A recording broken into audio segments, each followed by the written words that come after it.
휴먼 브랜드 7번째, 휴먼 브랜드의 주의사항. 휴먼 브랜드는 자신을 브랜드로 만들려는 퍼스널 브랜드와 비슷한 면도 있지만 목적은 다릅니다.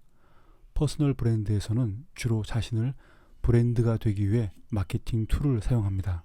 자신의 이름을 사용, 인지도 상승, 평판 관리, 경쟁력 증가, 대인관계 능력, 충성도, 자신을 매체화, 차별화된 이미지 등 퍼스널 브랜드에서는 자신을 남과 다르게 하기 위해서 어떻게 자신의 역량과 콘텐츠를 올릴 것인가를 설명하고 있습니다.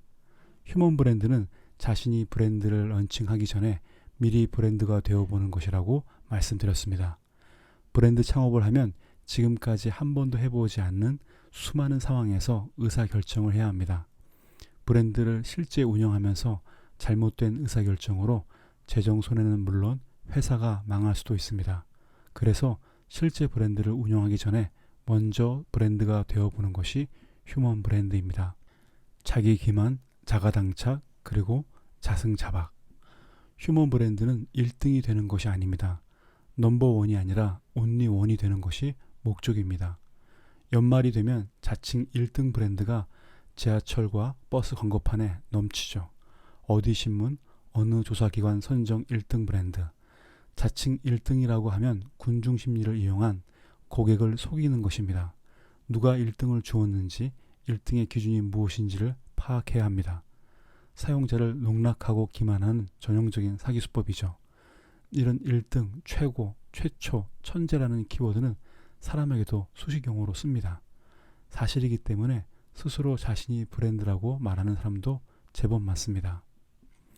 휴먼 브랜드의 위험성은 자신이 브랜드라는 것을 결정하여 스스로 반복 말함으로 자신이 진짜 브랜드라고 착각합니다.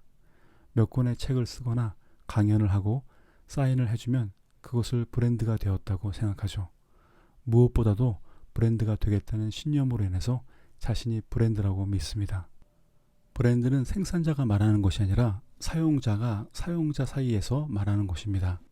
휴먼 브랜드가 되는 것을 쉽게 생각하는 이유는 아마도 브랜드를 경험하지 않았기 때문입니다.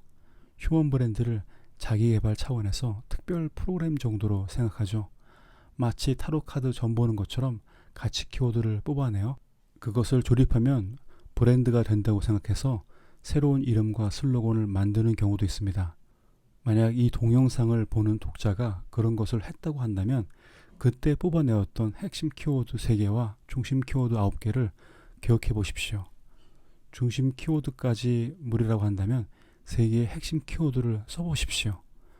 기억나지 않는다면 어디서부터 무엇이 잘못된 것일까요? 휴먼 브랜드와 퍼스널 브랜드 교육 과정의 위험성이 바로 위에서 말한 것입니다. 뭔가를 했는데 기억이 없다는 것이죠. 교육을 받을 때는 가슴 뿌듯하고 나를 찾고 뭔가 된 것 같지만 지금 기억이 없습니다. 자기다움의 키워드를 잊었다고 한다면 문제가 심각한 거죠.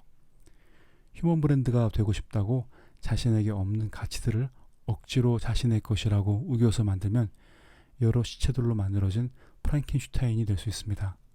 어떤 사람은 자신에게 가치와 재능이 숨겨져 있거나 죽어 있기에 이것을 마치 미이라를 소생시키려고 이교도나 사이비 종교에서 사용하는 방법을 적용하죠.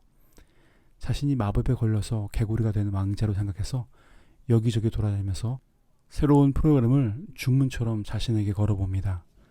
이들의 공통점은 이것만 하면 뜨거운 물만 부어 먹는 라면처럼 바로 휴먼 브랜드가 된다는 착각입니다. 휴먼 브랜드의 위험성은 단기간에 자신이 브랜드가 되려는 것입니다. 저의 경우 30살에 시작해서 40살까지 준비했습니다. 그리고 40살에 다시 시작해서 지금까지 하고 있습니다. 휴먼 브랜드는 교육 코스로 끝나는 것이 아닙니다. 공장 제품 만들어내듯이 조립하는 것이 아니죠. 평생 하는 것입니다. 브랜드를 런칭해서 운영하더라도 계속 하는 것입니다. 독자가 존경하는 브랜드의 제품을 생각해 보시면 바로 알 수 있습니다. 매월 시즌별로 항상 혁신적인 상품을 만듭니다. 휴먼 브랜드가 된다는 것도 마찬가지입니다.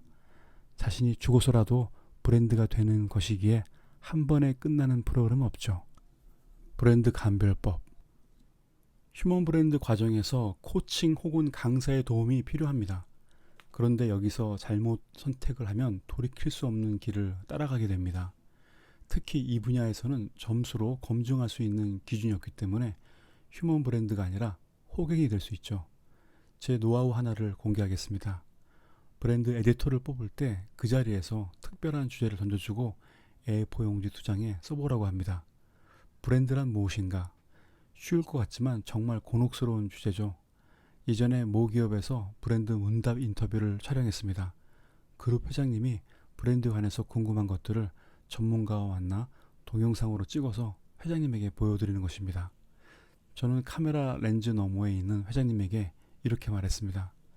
임원의 브랜드 능력을 알기 위한 방법으로 A4 용지 2장을 주고 자신이 맡은 브랜드 전략을 써보라고 하십시오. 이 방법이 상대방의 실력을 알기에는 확실합니다. 하지만 우리를 가르쳐줄 사람을 확인하기에는 거의 불가능하죠. 나를 도와줄 사람을 확인할 방법을 몇 가지 소개하겠습니다. 첫 번째, 강사가 쓴 책과 관련된 책을 모두 살펴봅니다. 브랜드 관련 책은 사례가 한정적이어서 베끼는 경우가 흔합니다. 예를 들어 아이덴티티, 브랜딩과 같은 전문 용어의 정의를 어떻게 했는지 여러 책을 보면서 확인하면 책의 완성도와 연결성을 확인할 수 있습니다. 두 번째, 강사가 쓴 책 중에서 중요한 부분을 질문합니다. 자신이 쓴 내용을 기억 못해서 대답을 하지 못할 수도 있습니다. 서로 당황하지 말고 밑줄친 곳을 보이면서 자세한 설명을 요구해 보십시오. 줄친 것 외에 말하지 못하면 줄친 지식이 전부입니다. 세 번째, 다양한 사례를 요구해 보십시오. 그 분야의 전문가라면 당연히 많은 사례를 알고 있어야 합니다. 네 번째, 강사의 책에 나와 있는 내용을 독자의 케이스에 적용해서 설명해 달라고 요구해 보십시오. TV에서 음악 경연 프로그램 할 때 저는 막귀라서 음악이 다 똑같이 잘 부르는 것처럼 들립니다. 제가 아는 노래를 부르면 멋있고 제가 모르는 노래를 부르면 잘못 부르는 것 같죠. 그런데 가수의 노래를 심사평을 하는 가수의 평가는 너무나 다릅니다. 음정이 불안하네요. 중간에 반음이 내려갔네요. 감정이입이 되지 않네요. 원곡의 자유로움을 딱딱하게 표현하네요. 등등. 음악 전문가는 제가 전혀 알 수 없었던 부분을 지적합니다. 그 분야에서 수십 년 그리고 수권의 책을 썼다면 다른 사례를 보면서 자기 지식과 관점으로 설명할 수 있어야 합니다. 가수가 가수를 알아보는 것처럼 같은 업계 사람은 업계의 기준, 수준 그리고 능력을 알고 있습니다. 몇 가지 사례만으로 전문가의 실력을 알 수 있죠. 신뢰가 되더라도 강사의 이력에 있는 프로젝트를 확인해야 합니다. 이 부분에 대해서 강사가 기분이 나쁘다고 한다면 그렇게 헤어지는 것이 다행으로 생각하면 됩니다. 프로젝트에서 같이 일한 사람을 3명에서 7명만 체크하면 바로 알 수 있습니다. 다시 한번 말하지만 브랜드를 강의하는 것과 브랜드를 기획하는 것은 며느리와 쥐며느리 차이입니다.